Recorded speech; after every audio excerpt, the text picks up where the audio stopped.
Wong senengane kok ngudurasa. Kowe iki jane wong Jawa apa dudu? Satriya Jawa apa dudu? Mesti satriya Jawa. Jawa ku mesti enek apa-apa kan dudu tahan. Manis waktu wong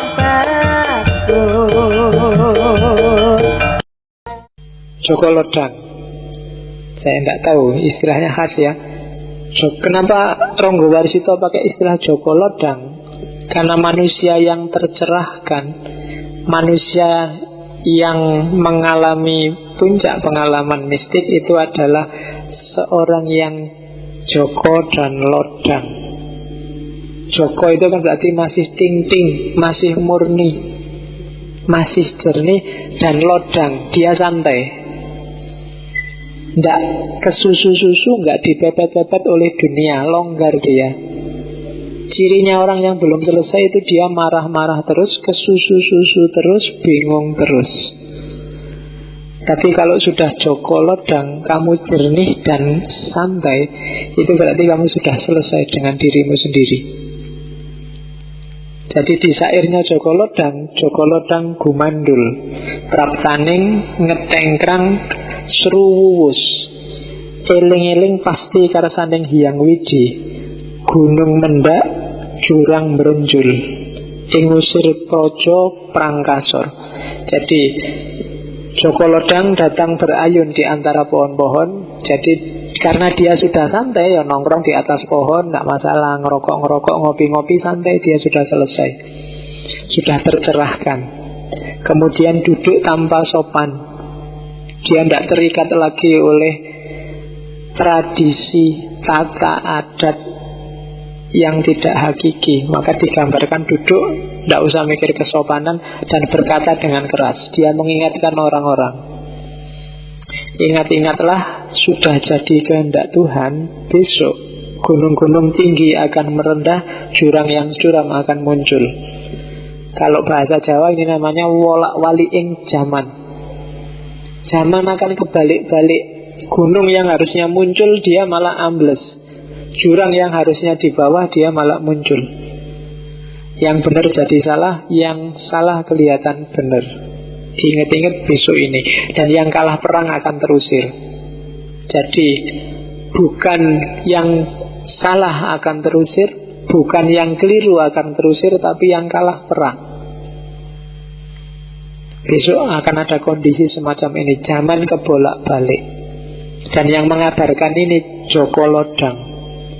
Yang sadar kondisi ini adalah orang yang sudah tercerahkan, orang yang sudah selesai dengan dirinya sendiri dan dengan hidupnya.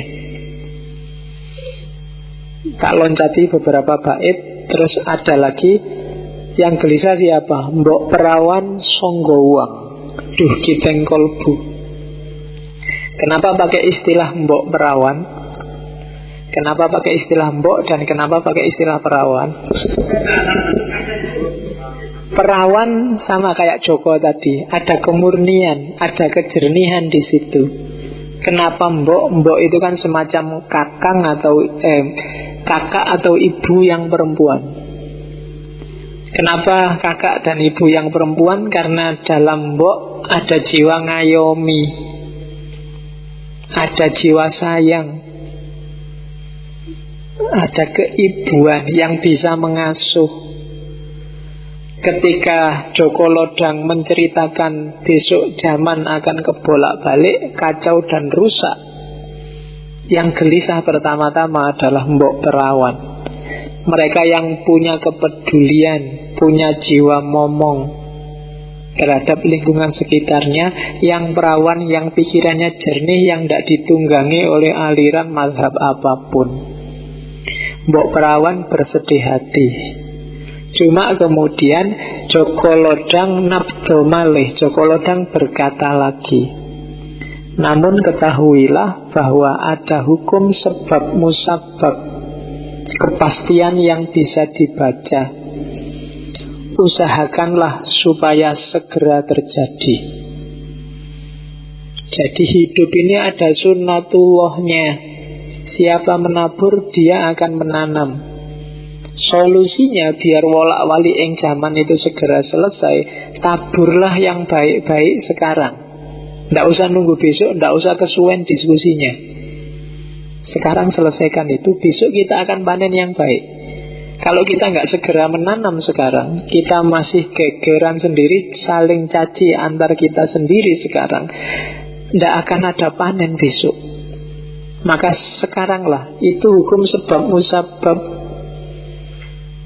Hidup ada sebab akibatnya. Kalau kamu tidak rajin sekarang, pintermu ya tidak besok. Jadi kalau ingin besok pinter, sekarang rajinlah, tekunlah belajar, besok kamu akan pinter. Itu sebab akibat.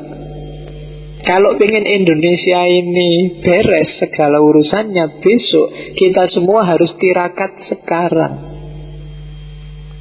Kalau kita menunda-nunda tirakat, semua nyari enaknya sendiri, senangnya sendiri, ya zaman kalau tidak, wolak-wali ing zaman tidak akan selesai. Masih lama. Wiku mesti sawijinya tidak akan muncul. Untuk jadi wiku kan harus ada tirakat. Dan tugas kita sebenarnya untuk tirakat itu tadi.